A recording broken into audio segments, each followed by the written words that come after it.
नमस्कार, मी दिनार सोनी. माझं YouTube channel at the law पॉईंटवरून यूट्यूब चॅनल माझं ॲट द लॉ पॉईंटवरून मी एक प्रोफेशनल वकील आहे आणि वकील असल्यामुळे मला एक चॅनल काढलं आणि हे राजकारणाशी सगळीच वकिलीच पूर्ण ही राजकारणाशी अत्यंत क्लोजली संबंधित असते. तर आज मी ताज्या घडलेल्या घडामोडी ज्या काल झालेल्या आहेत, मराठा आरक्षण, त्याच्यावर बोलतो. मराठा आरक्षण देवाभाऊंनी शेवटी दिलं. आदरणीय मनोज जरांगे यांच्या असंख्य शिव्या, शाप, आईवरून दिलेल्या शिव्या ऐकून सुद्धा अत्यंत शांतपणे देवाभाऊ राहिले. कधी लिमिट स्वतःचं सोडलं नाही. अत्यंत सुसंस्कृत, सुस्वभावी मुख्यमंत्री, आणि अखेर आरक्षण त्यांनीच दिलं. या आरक्षण त्यांनी दिलं आणि असंख्य ते मराठा मुख्यमंत्री याच्या आधी होऊन गेले. शरद पवारांपासून विलासराव देशमुखांपर्यंत, शंकरराव चव्हाण, वसंतदादा पाटील, पूर्वी ते अगदी यशवंतराव चव्हाण, हे जे सगळे मराठा मुख्यमंत्री झाले त्यांनी कोणी आरक्षण दिलं नव्हतं. बराच तसा जुना इश्यू बराच आहे, पण आरक्षण ते शेवटी देवाभाऊंनीच दिलं. आता या आरक्षणाची गंमत बघा काय झालेली आहे. हायकोर्टाच्या आणि सुप्रीम कोर्टाच्या, हायकोर्ट आणि सुप्रीम कोर्टाच्या अनेक ऑर्डर्स आहेत. अगदी रिसेंट ऑर्डर मला वाटतं Jayashree Patil versus state of Maharashtra 2018च्या केसमधली आहे. तर त्या ऑर्डरमध्ये सुप्रीम कोर्टाने क्लिअरली असं म्हटलेलं आहे की मराठा ही सामाजिकदृष्ट्या मागासलेली जात नाही. हायकोर्टाने म्हटलेलं आहे, बॉम्बे हायकोर्टाने म्हणजे महाराष्ट्राच्या हायकोर्टाने, मराठा ही मागासलेली जात नाही. सामाजिकदृष्ट्या म्हणतोय मी.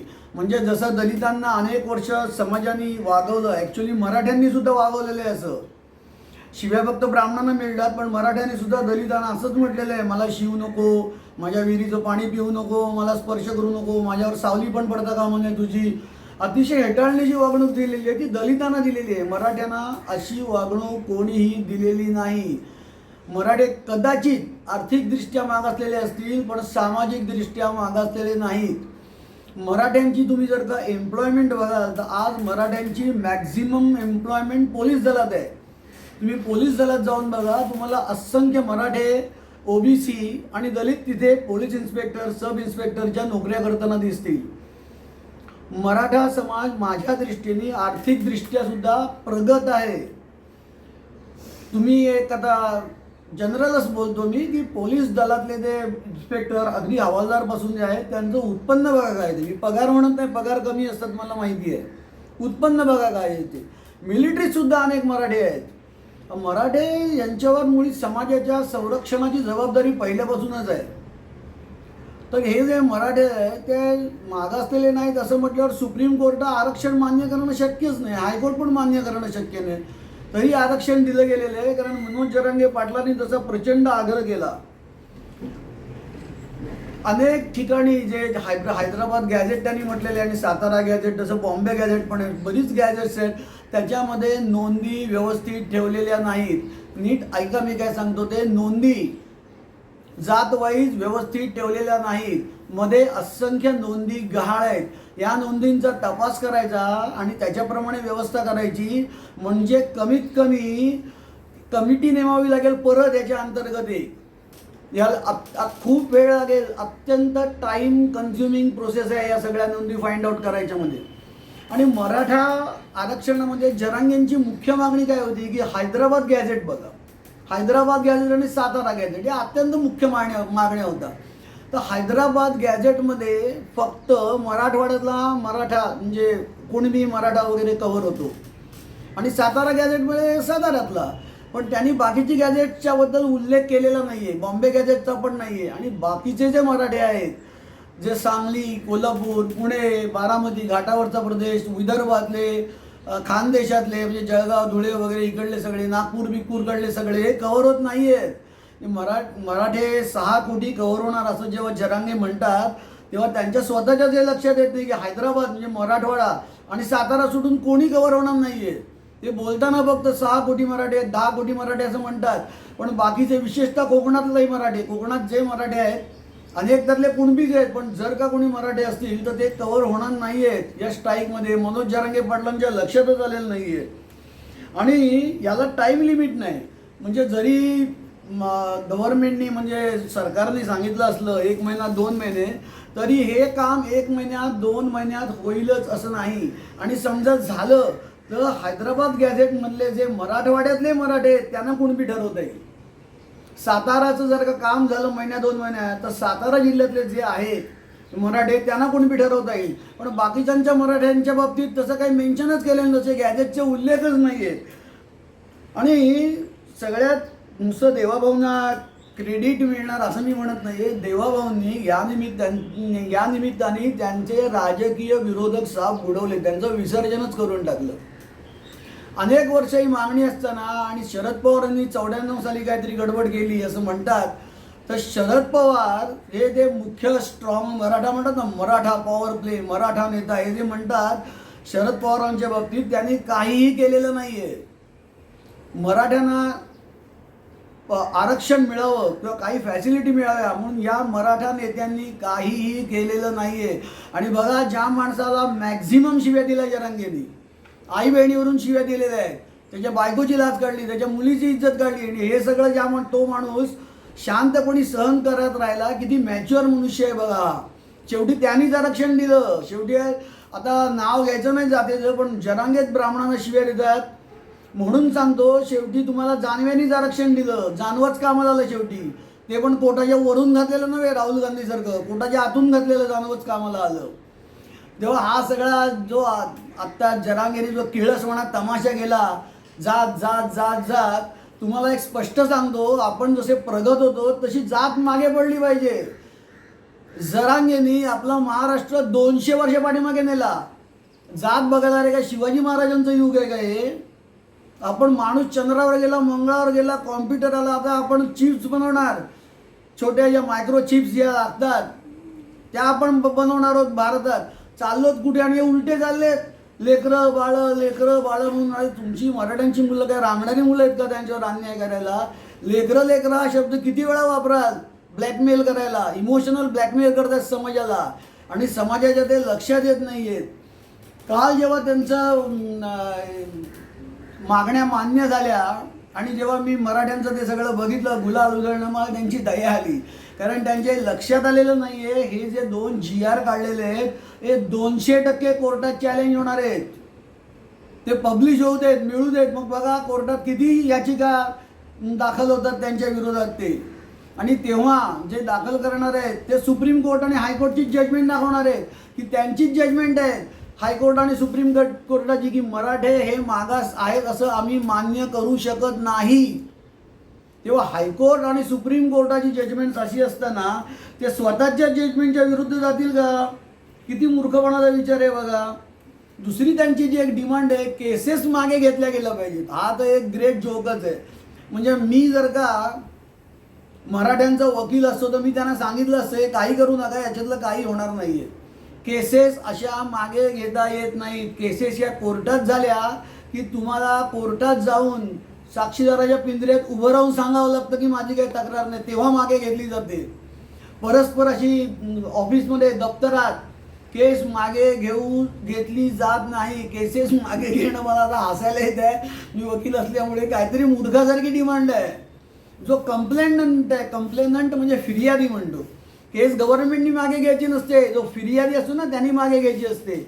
आणि गंभीर कुठल्याही गुन्ह्यामध्ये जरी फिर्यादीनी केस मागे घेतली तरी गव्हर्नमेंट त्याची त्याला घेऊ देत नाही. उद्या एखादा माणूस खून करेल आणि म्हणेल, फिर्यादी म्हणेल नाही माझ्या माणसाचा खून झाला ना, केस मागे घ्या, नाही घेता येणार. अरे तुझा खून केला, आता सोडला तो 10 खून करेल अजून.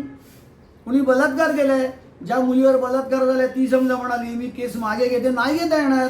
तुझ्यावर केल्या, उद्या 10 मुलींच्यावर करेल तो अजून. असे अनेक गंभीर गुन्हे आहेत, घरफोड्या आहेत, रॉबरी आहे, डेकॉयटी आहे, पब्लिक प्रॉपर्टीचा सत्यानाशी आहे, असं नाही घेत आहेत केसेस मागे सगळीकडे. हे मंत्री काही सांगतात केसेस मागे घेऊ, त्यांचं बरोबर आहे. एक तर त्यातले बरेचसे शिकलेले नसतात. देवाभाऊ आहेत ना, देवाभाऊ LLB आहेत, त्यांच्यातले अनेक शिकलेले नसतात. पण शिकलेले सुद्धा बऱ्याच वेळा वेळ टाळण्यासाठी मरू दे, याला एकदा बीडला जाऊ दे, याला केसेस मागे घेताना घेतो, चल इकडून टळ, अशा पद्धतीने असे वचनं वगैरे दिलेले असतात. दुसरे हे मराठी किती दांभिक आहेत बघा. जरांगे बघा, एवढं सगळं चाललं होतं, त्यांच्या आधी त्यांचे तमाशे पण मी बघितले. सिग्नलवर चढणं, पोलिसांच्या बॅरिकेडवर चढणं, चिखलात रोळणं, स्टेशनवर झोपणं, शिव्या देणं गव्हर्नमेंटला, आम्हाला खायला मिळत नाही. अरे आम्ही बोलावलं होतं काय तुम्हाला इकडे या आणि सत्याग्रह नाही, त्याला सत्याग्रह कसं म्हणता येईल, इकडे या आणि सगळी सोंग करा. तुम्ही स्वतःहून आलात आणि त्यांची घोषणा बघा. यांचं म्हणणं काय आहे, मराठा म्हणजेच कुणबी आहे. सर सकट सगळ्या मराठ्यांना कुणबींची सर्टिफिकेट द्या, आम्ही ओरिजिनल कुणबीच आहोत. मग स्लोगन काय आहे त्यांची, एक मराठा लाख मराठा. एकदा तरी ते असं म्हणालं का की एक कुणबी लाख कुणबी.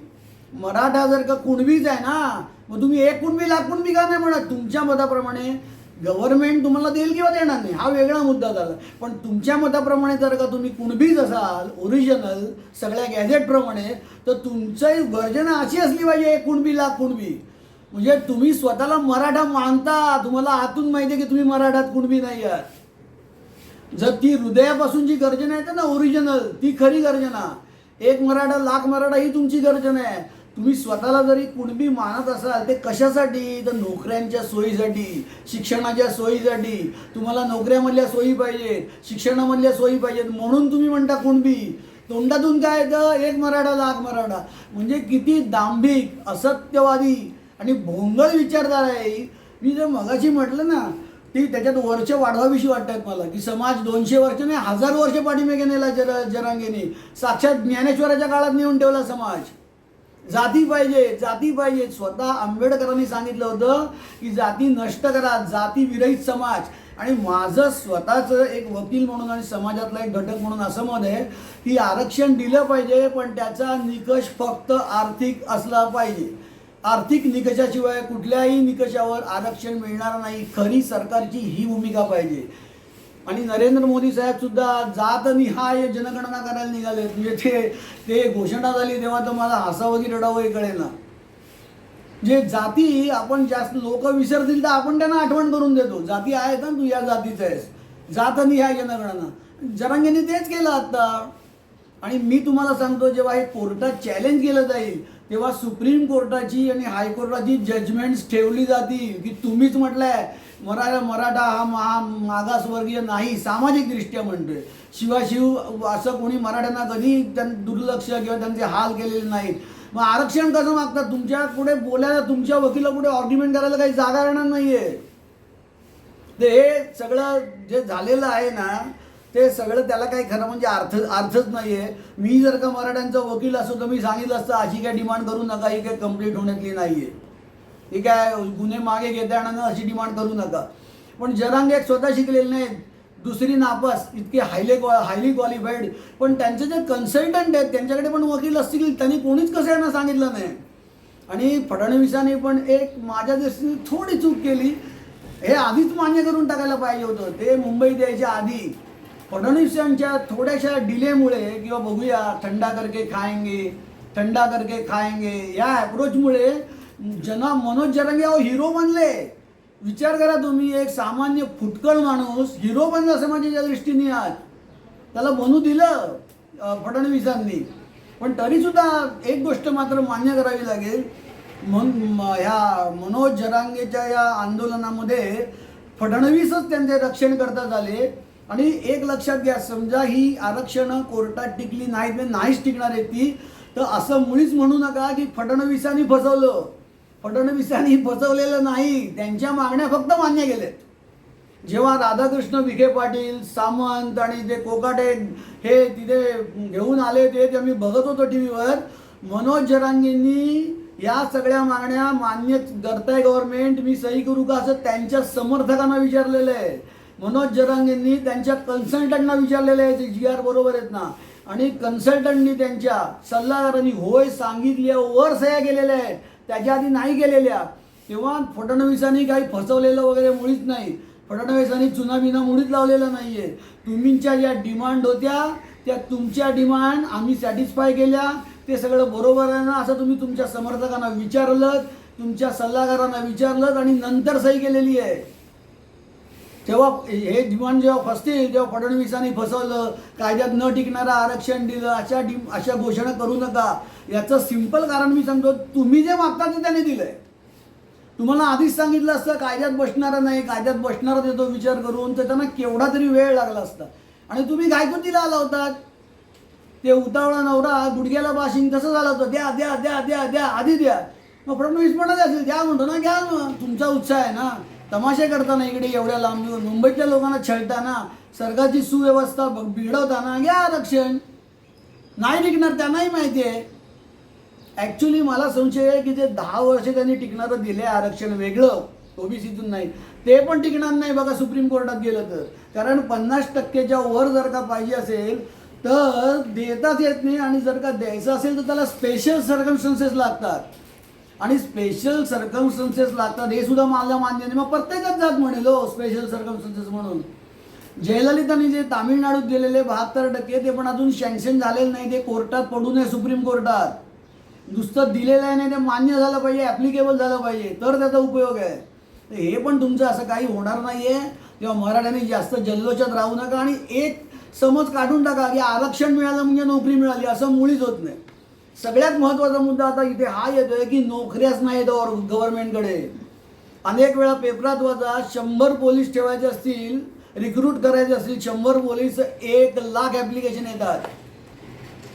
आता 1 लाख जेव्हा ॲप्लिकेशन येतात त्यातले किमान 50% जातीतले असतील, SCतले असतील, STतले असतील, NTतले असतील, वंजारातले असतील, इतर जमातीतले असतील ओबीसींच्या.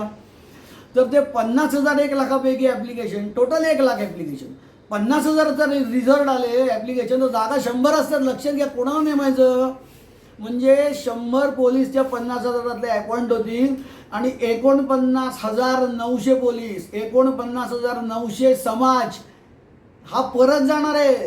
तेव्हा या भ्रामक समजुतीत राहू नका. आरक्षण दिलं म्हणजे काय, आता LICतली, बँकेतली, रेल्वेतली, सेक्रेटरिएटमधली, आता पोस्टातली, STतली नोकरी म्हणजे खिशातच आहे, असं होणार नाही आहे. मुळात ओबीसींच्या ताटातच काय नाही, त्यांचं काय तुम्ही मागताय. ओबीसींकडे 27% आहे, आणि सगळ्यात मुख्य म्हणजे मराठा आणि कुणबी एकच आहे. ही डिमांड फडणवीस सरकारने मान्य केलेली नाही. ही मुख्य डिमांड आहे, मराठा म्हणजे कुणबी हे ॲक्सेप्ट करा, हे फडणवीस सरकारने मान्य केलेलं नाही आहे. तेव्हा काही झालेलं नाही आहे, उगाचच शो झाला आहे, उगाचच काही विजय वगैरे नसताना मिरवू नका, गुलाल उधळू नका. आता उधळलं ते ठीक आहे, पण जास्त आनंदात राहू नका. त्याच्यापेक्षा मी तुम्हाला असा सल्ला देईन की जास्तीत जास्त अभ्यास करा, जास्तीत जास्त शिका, डॉक्टर बना, इंजिनियर बना, कॉम्पिटंट बना. तुम्ही असं बनलं पाहिजे की तुम्हाला आरक्षणाची जरूरत लागतं का म्हणे. भिका मागून कसल्या नोकऱ्या मिळवतात, त्याला काय कौतुकाचं आहे काय. तर लक्षात घ्या, हा फडणवीसांनी अत्यंत मोठा ब्रिलियंट पराक्रम केलेला आहे, आमची कर्तबगारीच गाजवलेली आहे. आणि फडणवीसांचं नाव, ह्या जो 100 वर्षाचा इतिहास आहे, म्हणजे 2000 पासून 2000 म्हणजे 3000पर्यंत शतकाचा 21वी सेंचुरी, याच्यात त्यांचं नाव कोरलं जाणार आहे. जेव्हा जेव्हा डिस्प्यूट होईल, जेव्हा जेव्हा ब्राह्मणांना शिव्या मिळतील, त्या नेहमीच मिळत राहतील. त्याच्याबद्दल मला आत्मविश्वास आहे. शिव्या ब्राह्मणांना नेहमीच देतात तुम्ही, देत पण राहील समाज. आणि जेव्हा आरक्षणाचा विषय जेव्हा पहिल्यांदा नाव फडणवीसांचं घ्यावंच लागेल नाव. आणि जर का हे कोर्टात टिकलं नाही, म्हणजे ते नाहीच टिकणार आहे माझ्या मते, तर फडणवीसांची याच्यात काहीही चूक नाही.